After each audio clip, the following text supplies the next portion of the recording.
Lep dober večer vsem skupaj. Najprej mi dovolite, da se zahvalim vsem volivkam in volivcem, ki so namenili svoj glas tudi Slovenski ljudski stranki. Žal je bilo teh glasov premalo, da bi bil prag parlamenta. Iskreno čestitam zmagovalcu volitev in seveda vsem strankam, ki so se uspele uvrstiti v Državni zbor, ki so jim volivke in volivci zaupali tudi odgovornost za vodenje te države v naslednjem mandatu. Jaz upam, da jim bo uspelo sestaviti močno, uspešno koalicijo. Upam, da bodo svoje strankarske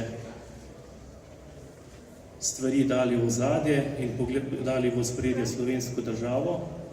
To si želim. Sicer pa moram reči, da se iskreno zahvaljujem tudi ekipi v Slovenski ljudski stranki, ki je pridno oddelala to volilno kampanjo. Mi smo z močnim terenom vseeno jasno opozorili nase.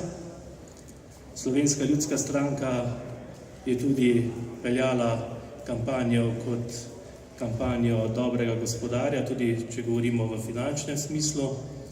Prav tako smo pripravljeni tudi na jesenske lokalne volitve, tudi v dobri finančni kondiciji, kot stranka, ki je tradicionalno močna v svojih lokalnih okoljih. In če spomnim na 4 leta nazaj, smo po izpadu takrat iz Državnega zbora uspeli se v nekaj mesecih dobro odrezati na lokalnih volitvah in prav tako sem prepričan, da se bo to zgodilo tudi v jeseni. Prevzel sem neparlamentarno stranko z ciljem, da jo postavim v slovenski parlament. Žal mi to ni uspelo. Analiza bo pokazala seveda razloge za to.